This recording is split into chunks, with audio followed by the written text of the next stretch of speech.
जी, आज जो पेपर पढ़ना है वो इंस्पेक्टर कोऑपरेटिव सोसाइटीज़ का है 2019। स्टार्ट करते हैं। फर्स्ट क्वेश्चन है, व्हाट इज़ अ स्कोटोग्राफ। स्कोटोग्राफ एक ऐसा इंस्ट्रूमेंट है जिससे ब्लाइंड पीपल जो होते हैं वो लिख सकते हैं। एडिंग ब्लाइंड टू राइट, अंधों के लिए लिखने का इंस्ट्रूमेंट उसे स्कोटोग्राफ कहते हैं, ब्लाइंड पीपल का। इसी तरह एल्टीमीटर एक इंस्ट्रूमेंट है जो पेपर में आता है। वो एयरक्राफ्ट के एल्टीट्यूड को मापने के लिए इस्तेमाल किया जाता है कि कितना ऊपर है, कितनी बुलंदी पर है ये जहाज़। वो एल्टीमीटर इस्तेमाल करते हैं। एमीटर होता है इंस्ट्रूमेंट जो इलेक्ट्रिक करंट को मापने के लिए इस्तेमाल किया जाता है। इलेक्ट्रिक करंट एम्पेयर में मापा जाता है। एनीमोमीटर होता है। Anemometer is instrument that is use to measure the wind speed, कि हवा कितनी तेज़ चल रही है, उसके लिए एनीमोमीटर इस्तेमाल होता है। डोजीमीटर होता है इंस्ट्रूमेंट जो रेडिएशन ऑफ आइटम्स को चेक करता है कि इसमें रेडिएशन कितनी है, डोजीमीटर इस्तेमाल करते हैं। फैथोमीटर होता है कि समंदर जो है वो कितना गहरा है, इसलिए नीचे गहराई कितनी है, वो फैथोमीटर इस्तेमाल किया जाता है। इसी तरह बैरोमीटर होता है एटमॉस्फेरिक प्रेशर के लिए। मोनोमीटर होता है गैसेस प्रेशर के लिए। नेक्स्ट पढ़ते हैं question number second. A store located in which area. A store किस एरिया में लोकेटेड है? गिलगित बल्तिस्तान में है। स्टोर वहाँ पे सिटी है, गिलगित बल्तिस्तान का इम्पोर्टेंट सिटी है। Constitution of 1973 consist of how many article. 1973 के कॉन्स्टिट्यूशन में कितने आर्टिकल हैं ये बताना है। टोटल 280 आर्टिकल हैं, तो 280 आएगा। इसके अलावा इम्पोर्टेंट आर्टिकल के बारे में पूछ सकता है कि आर्टिकल 8 जो है वो किस चीज़ को डील करता है। आर्टिकल 8 फंडामेंटल राइट के लिए है कि बुनियादी हक जो है वो हर शहरी का राइट है, फंडामेंटल राइट कहते हैं उसे। वो आर्टिकल 8 डील करता है।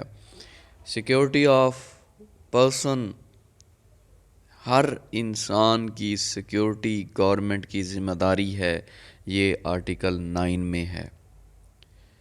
आर्टिकल 36 में है मिनॉरिटीज़ राइट प्रोटेक्शन, कि जो अक़लियतें हैं, हिंदू, ईसाई, यहूदी, क्रिश्चियन यहाँ पे जो हैं पाकिस्तान में, उनका तहफ़्फ़ुज़ भी गवर्नमेंट की ज़िम्मेदारी है। आर्टिकल 36 में है ये।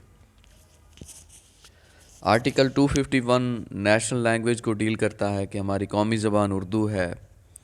Article 257 Indian held Kashmir, Azad Kashmir, Kashmir से रिलेटेड है। आर्टिकल 257 ये वो इम्पॉर्टेंट आर्टिकल हैं जो एग्ज़ामिनेशन पॉइंट ऑफ व्यू से काफ़ी इम्पॉर्टेंट हैं, तो ये पूछ लिया करते हैं, ये चीज़ें आप लिख लें। Fez is a city located in Morocco. Marrakesh की इम्पॉर्टेंट सिटी है Fez. Ferdinand Marcos was a leader of which city. Ferdinand Marcos किस सिटी के लीडर हैं? फिलिपाइंस के। फर्डिनेंड मार्कोस ने 1972 में फिलिपाइन में मार्शल लगाया था। 1972 से लेकर 1981 तक मार्शल एडमिनिस्ट्रेटर रहे। फिर इससे पहले ये प्रेसिडेंट भी रहे हैं। 1965 से लेकर 1986 तक ये फिलिपाइन के प्रेसिडेंट भी थे। तो हिस्ट्री में काफ़ी ज़्यादा अरसा तक फिलिपाइन में रूल किया, इस वजह से काफ़ी इम्पोर्टेंट है और इस वजह से पेपर में आया है। Allama Iqbal attended how many round table conferences. Allama Iqbal ने कितनी राउंड टेबल कॉन्फ्रेंसेस अटेंड की थी? 2 आएगा, 2। सेकंड में गए थे और थर्ड में गए थे। राउंड टेबल कॉन्फ्रेंस, गोल मेज़ कॉन्फ्रेंस कहते हैं इसे। 1930, 1931, 1932 में ये 3 राउंड टेबल कॉन्फ्रेंस हुई थी लंदन में। रामसे मैकडोनल्ड की सरबराही में लंदन में ये 3 कॉन्फ्रेंस हुई थी, जिसमें मुस्लिम लीग ने तीनों कॉन्फ्रेंस अटेंड की थी, जबकि कांग्रेस ने सेकंड 1931 वाली जो राउंड टेबल कॉन्फ्रेंस हुई थी वो अटेंड की थी, जस्ट एक ही। इसका मेन एजेंडा ये था कि कॉन्स्टिट्यूशनल रिफॉर्म्स लाई जाएं इंडियन सब कॉन्टिनेंट में, क्योंकि इंडियन सब कॉन्टिनेंट में यूके की हुकूमत थी उस वक्त, रूल यही कर रहे थे और बहुत ज़्यादा अफरा तफरी थी। मुस्लिम लीग और कांग्रेस के दरमियान भी बहुत ज़्यादा तजादात थे, तो ये अमन चाहते थे। इस वजह से उन्होंने राउंड टेबल कॉन्फ्रेंस कराई लंदन में, ताकि कॉन्स्टिट्यूशन रिफॉर्म्स की जा सकें, कॉन्स्टिट्यूशन में बेहतरी लाई जा सके, जिसकी वजह से इंडियन सब कॉन्टिनेंट में अमन हो सके। Which country is located in east of Pakistan?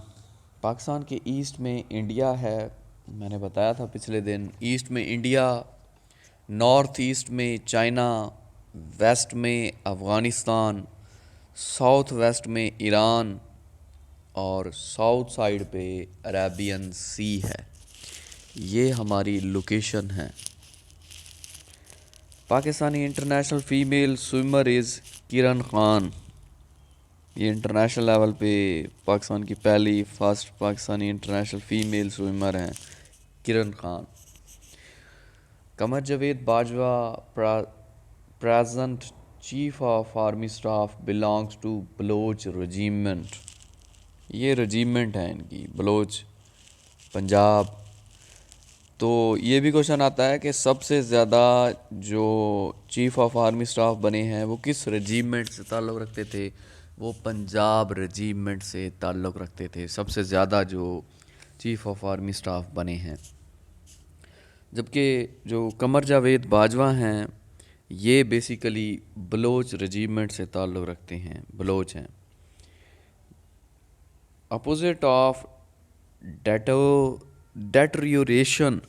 डेटरियोरेशन means ज़वाल, ख़राबी, इम्प्रूवमेंट, बेहतरी। अपोजिट बताना है, इम्प्रूवमेंट बेहतरी। डेटरियोरेशन का एंटोनिम इम्प्रूवमेंट बनता है। Gwadar port is located in which division of Pakistan? Gwadar port Pakistan के किस डिवीजन में है? मकरान आएगा, मकरान डिवीजन में है, बलूचिस्तान में है। गवादर पोर्ट पे इन्वेस्टमेंट चाइना की है और बेनिफिट पाकिस्तान और चाइना दोनों का है। बेसिकली चाइना चाहता है कि उसकी जो एक्सपोर्ट है वो पूरी दुनिया में फैले, एशियन कंट्रीज़ में फैले, सेंट्रल एशियन कंट्रीज़ में फैले, साउथ एशियन कंट्रीज़ में फैले। तो गवादर के रास्ते जो है उसे ये डिस्टेंस कम तय करना पड़ता है, इस वजह से बहरी रास्ते के थ्रू वो अपनी चीज़ें सप्लाई करेगा। That's why China wants to construct the Gwadar port. How many division in Punjab province? Punjab province में 9 डिवीजन है। बेसिकली पंजाब में 9 डिवीजन और 36 डिस्ट्रिक्ट हैं। ये जो प्रीवियस पेपर हुआ है असिस्टेंट SNGAD का, उसमें ये क्वेश्चन था कि पंजाब के डिस्ट्रिक्ट कितने हैं? 36 हैं। 9 डिवीजन हैं और 36 डिस्ट्रिक्ट हैं।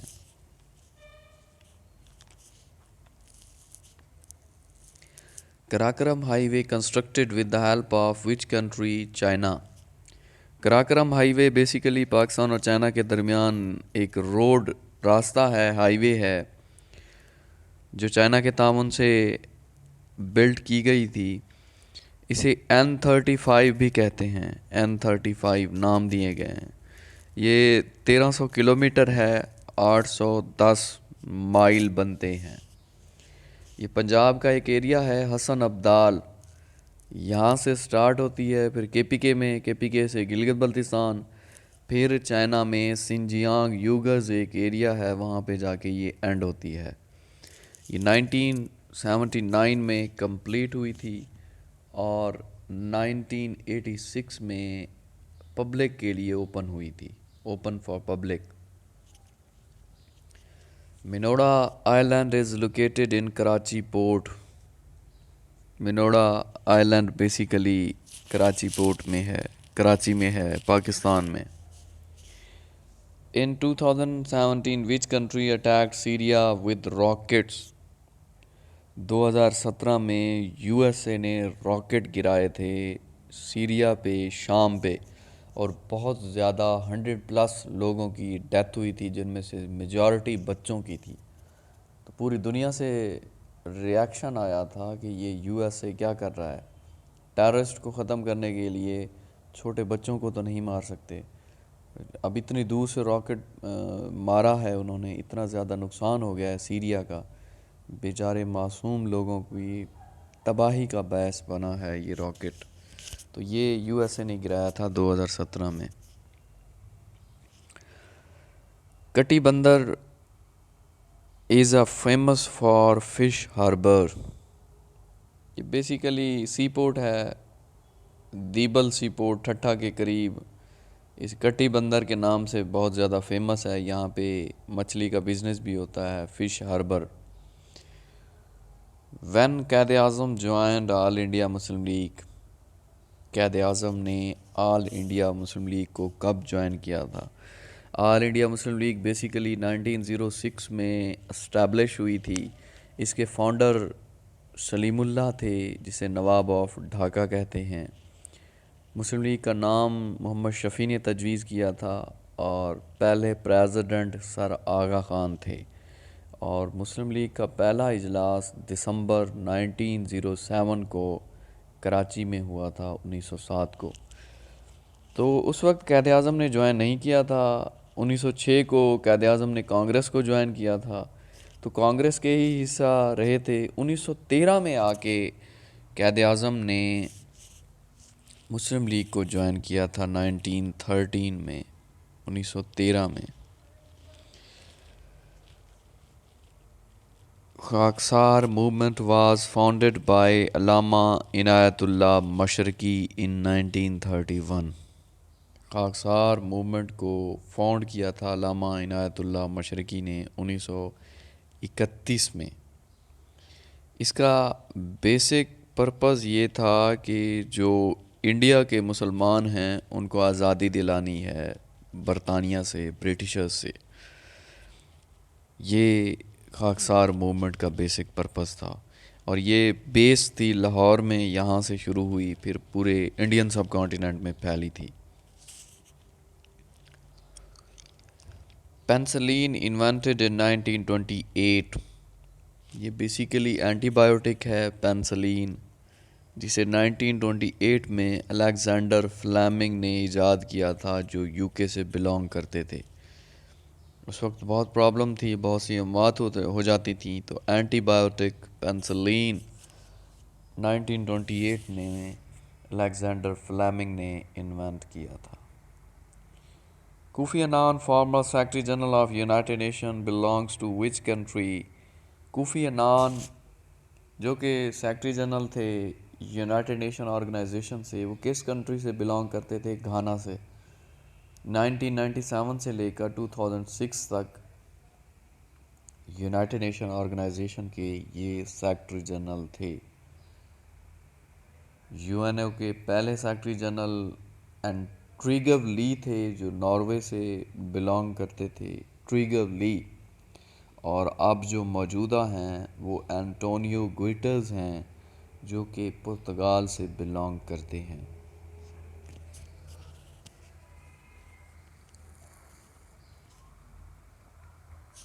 Name of former NWFP change to KPK in the amendment of 1973 constitution. NWFP का नाम चेंज हुआ था, KPK रखा गया था। 2010 में ऐसा हुआ था। 15 अप्रैल 2010 को 1973 के कॉन्स्टिट्यूशन में अमेंडमेंट की गई थी, तरमीम की गई थी। और ये भी पूछ सकता है कौन सी तरमीम थी, यही पूछा हुआ है। 18th अमेंडमेंट के तहत NWFP को KPK का नाम दिया गया था, 2010 में जब आसिफ अली जरदारी की हुकूमत थी। कैपिटल ऑफ चेक रिपब्लिक, चेक रिपब्लिक का कैपिटल प्राग है। Prague, PRAGUE, Prague is the capital of चेक Republic. Which is the longest river of Pakistan, Pakistan का सबसे बड़ा रिवर तो इंडस है। President Donald Trump became president on 20 January 2017। इसे ठीक कर लें, 2017 है। 20 जनवरी 2017 को प्रेसिडेंट डोनाल्ड ट्रंप ये USA के प्रेसिडेंट बने थे और ये 45th प्रेसिडेंट थे। 62% वोट। अच्छा, ये 2017 में आए, लेकिन अब जो करंट भी पूछ सकता है वो जोए बाइडन है, वो लिख लें। डेमोक्रेटिक पार्टी से हैं Joe Biden. Joe Biden is the current president of USA who belongs to Democratic Party.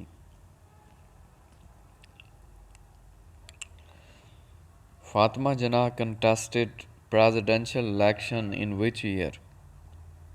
Fatima जना ने प्रेसिडेंशियल इलेक्शन लड़ा था 1965 में। वो जनरल इलेक्शन नहीं थे जैसे अब हो रहे हैं, वैसे वो नहीं था। पहले 1970 से पहले जो इलेक्शन होते थे वो प्रेसिडेंशियल इलेक्शन आप उसे कह लें या बेसिक डेमोक्रेट के तहत होते थे। वो इस तरीके से था कि 80,000 कुछ कैंडिडेट थे, जिसे डिस्ट्रिक्ट नाजिम जिसे कहते थे, जिसे डिवीजन का नाजिम कहते थे या तहसील का नाजिम था। इस तरह से पूरे पाकिस्तान में 80,000 लोग थे। उन लोगों ने आम लोगों से वोट लिए हुए थे, वो मुंतखब हुए थे, फिर उन्होंने 80,000 लोगों ने वोट दिए थे प्रेसिडेंट बनने के लिए फातिमा जना और अयूब खान को। तो यहाँ पे कहा जाता है कि धांधली हुई थी। यहाँ पे अयूब खान ने उनको ख़रीदा था क्योंकि ये आर्मी में थे। तो वहाँ पे फातिमा जना जो है वो हार गई थी, 35% वोट उनको मिले थे और अयूब खान जीत गए थे, 62% उनको वोट मिले थे। नेक्स्ट है ग़ज़वा बदर फॉट इन विच ईयर? ग़ज़वा बदर कब लड़ा गया?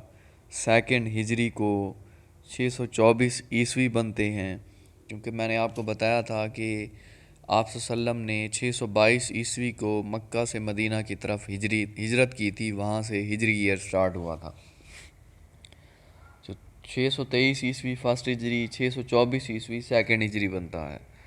तो 624 ईस्वी सेकंड हिजरी को ग़ज़वा बदर लड़ा गया था 17 रमज़ान को, और इसका ज़िक्र सूरह अल इमरान में है।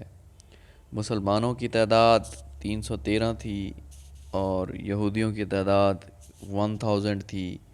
मुसलमानों की तरफ से आप सल्लम लीड कर रहे थे और यहूदियों की तरफ से अबू जहल लीड कर रहे थे। इससे 70 जो कुफार थे वो मारे गए थे और 70 ही को कैद कर लिया गया था। मुसलमानों की विक्ट्री हुई थी इसमें। अबू जहल इस जंग में मारा गया था। Headquarter of international civil aviation located in Montreal, Canada. International civil aviation का हेडक्वार्टर कहाँ पे है? मॉन्ट्रियल में, कनाडा में। अप्रैल 1947 को ये ऑर्गेनाइजेशन फाउंड हुई थी। जहाज़ रानी के काम ये देखती है कि जहाज़ इंटरनेशनल लेवल पे हर कंट्री को ये कहा गया है कि आप इस बुलंदी पर लेकर जाएंगे। जहाज़ों के जितने भी मामलात होते हैं, किस बॉर्डर से, कहाँ से, किस मुल्क की इजाज़त लेनी है, कहाँ से गुज़रना है जहाज़ों ने, ये सब मामलात इंटरनेशनल सिविल एविएशन के थ्रू तय किए जाते हैं। Headquarter of world trade organization is located in Geneva. World trade organization दुनिया की सबसे बड़ी बिज़नेस की ऑर्गेनाइजेशन है। 1 जनवरी 1995 को ये फाउंड हुई थी, जनीवा में इसका हेडक्वार्टर है और इसमें 164 मेंबर कंट्रीज़ हैं। 28 है, the capital of West African country Liberia is Monrovia.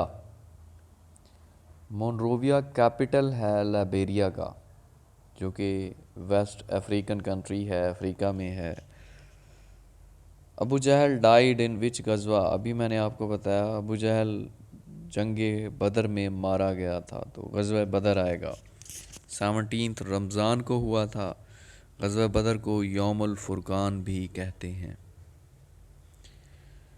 Country with most FIFA world cup, ऐसी कंट्री जिसने सबसे ज़्यादा फीफा वर्ल्ड कप जीते हैं वो ब्राज़ील है। ब्राज़ील के पास सबसे ज़्यादा वर्ल्ड कप हैं फुटबॉल के। FIFA means federation international football association. पूरी दुनिया में फ़ुटबॉल के मामलात फीफा देखता है, फेडरेशन इंटरनेशनल फ़ुटबॉल एसोसिएशन देखता है। फीफा मई 1904 को पेरिस में फाउंड हुआ था और इसका हेडक्वार्टर ज्यूरिक में है, ज्यूरिक में। I am not a liar, I am a prophet of Allah, message by peace be upon him in which गज़वा। आप सल्लम ने किस गज़वा में ये कहा था कि मैं अल्लाह का पैगंबर हूँ, मैं झूठा नहीं हूँ? गज़वा हुनैन में कहा था आप सल्लम ने, जो 630 ईस्वी और 8 हिजरी को हुआ था, मुसलमानों और हवाज़न ट्राइब के दरमियान हुआ था। Capital city of Albania, Albania का कैपिटल तिराना है। The hottest and brightest planet of solar system, ये अच्छी तरह आपको आता होगा क्योंकि इसकी डिटेल मैंने बताई थी, वीनस है। हॉटेस्ट भी है, ब्राइटेस्ट भी है, मॉर्निंग स्टार भी है, इवनिंग स्टार भी वीनस है। ज़मीन के करीब भी वीनस है, सूरज के करीब मरकरी है। सबसे बड़ा प्लैनेट जुपिटर है, सेकंड पे सैचुरन है, फिर यूरेनस है, फिर नेपच्यून है, फिर ज़मीन है। इसी तरह सबसे एंड में जो प्लैनेट है वो नेपच्यून है, कोल्डेस्ट प्लैनेट भी नेपच्यून है। जो फर्स्ट प्लैनेट है पहले नंबर पर आता है वो मरकरी आता है, दूसरे नंबर पे वीनस था, तीसरे नंबर पे ज़मीन थी। तो अरेंजमेंट के लिहाज से ज़मीन तीसरे नंबर पर है और साइज़ के लिहाज से पूछे, बड़े होने के लिहाज से पूछे तो ज़मीन 5वें नंबर पर है। ये डिटेल मैंने आपको अच्छी तरह समझाई थी। Which of following describe the size, weight and spacing in MS Word documents? Size और वेट और स्पेस को छोटा या बड़ा करना है तो किसके थ्रू किया जाता है? ये फ़ॉन्ट साइज के थ्रू किया जाता है, फ़ॉन्ट के थ्रू। 35 है, नेम द गज़वा which was fought in second AH। 2 हिजरी को कौन सा गज़वा हुआ था? गज़वा बदर हुआ था, अभी डिस्कस हुआ है। Term chart wizard data in MS Excel refer to horizontal axis। जो टर्म है chart wizard data MS Excel में, ये हॉरिजेंटल एक्सेस में होती है। ये बेसिकली आप इंसर्ट मेन्यू में जाएंगे, इंसर्ट मेन्यू से आगे आता है ऑप्शन चार्ट का, चार्ट को क्लिक करेंगे आप, आगे हॉरिजेंटल एक्सेस लिखा आता है। जो टर्म चार्ट विज़र्ड डाटा होता है ये हॉरिजेंटल शेप में होता है। ये जो बुक ओपन है ये वर्टिकल शेप में है, दूसरी शेप हॉरिजेंटल एक्सेस होता है, तो उस फॉर्म में होता है ये chart wizard data. Global warming is increase due to excess amount of which gases. Global warming जो है वो बढ़ रही है किस वजह से? कार्बन डाइऑक्साइड की वजह से। कार्बन डाइऑक्साइड ऐसी गैस है जो ग्लोबल वार्मिंग का बायस बनती है, ग्रीन हाउसेस का बायस बनती है, सोलर रेडिएशन का बायस बनती है। ये सारी चीज़ें ऊपर जाके हमारी ओजोन लेयर को नुकसान पहुंचाती हैं। ओजोन लेयर बहुत ही इम्पोर्टेंट लेयर है, क्योंकि ये सूरज की ख़तरनाक रोशनी अल्ट्रावायलेट रेज़ को रोकती है, हम तक पहुंचाने से रोकती है ये। Next, United Nation organization which is related to culture and heritage. United Nation की वो कौन सी ऑर्गेनाइजेशन है जो कल्चर और हेरिटेज को डील करती है? वो यूनेस्को है। यूनेस्को एब्रीवेशन है United Nation education scientific cultural organization. ये एक इंटरनेशनल लेवल पे ऑर्गेनाइजेशन है जो एजुकेशन को डील करती है, साइंस को डील करती है, कल्चर को डील करती है। तो इसके काफ़ी ज़्यादा फंक्शन हैं। नवंबर 1945 को ये बनी थी, लंदन में फाउंड हुई। इसका हेडक्वार्टर पेरिस में है।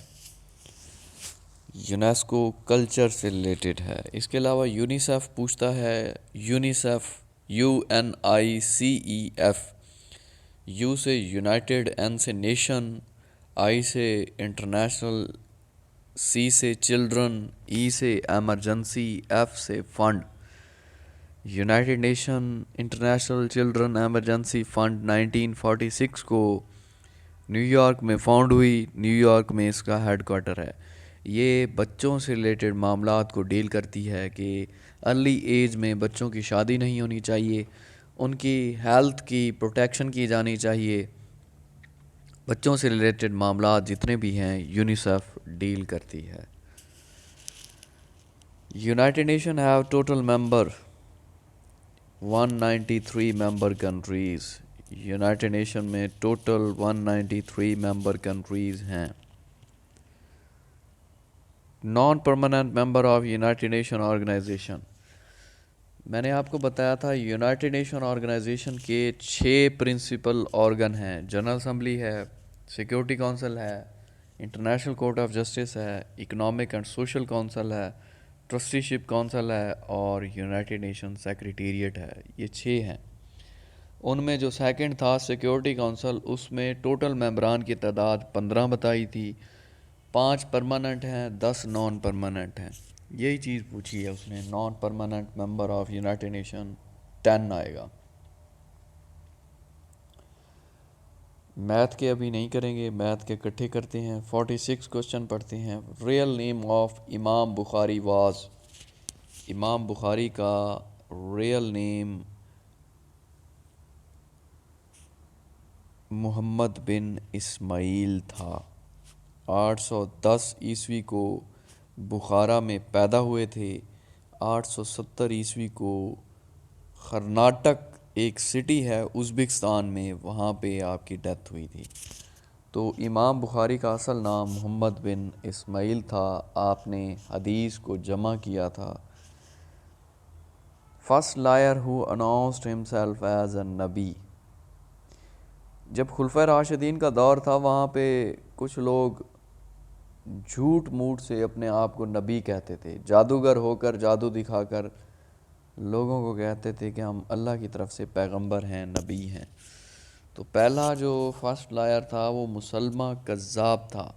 मुसलमा कज़्ज़ाब जो है ये अबू बकर रज़ी अल्लाह ताला अन्हो के दौर में आया था और इसे हज़रत अबू बकर रज़ी अल्लाह ताला अन्हो ने कत्ल किया था इसे 633 ईस्वी में, 633 AD में। विच सूरा इज़ कॉल्ड उम्मुल किताब। किस सूरा को उम्मुल किताब कहा जाता है? सूरा फातिहा को उम्मुल किताब कहते हैं। इसे बाबुल कुरान भी कहते हैं और उम्मुल किताब भी कहते हैं। और सूरा रहमान को अरूसुल कुरान कहते हैं। अरूसुल Quran is known as Surah Rahman. Which prophet of Allah who can talk to birds. वो कौन से पैगंबर हैं अल्लाह के जो परिंदों से बातें कर सकते हैं? हज़रत सलमान अलैहिस्सलाम ये परिंदों की ज़बान जानते थे। एनिमल, बर्ड्स, इंसेक्ट्स, इनकी ज़बान इन्हें आती थी। क्वीर सिन्नम। क्वीर मीन अजीब, अनोखा, अनयूजुअल, अजीब, अनोखा। तो क्वीर का सिनोनिम अनयूजुअल बनता है।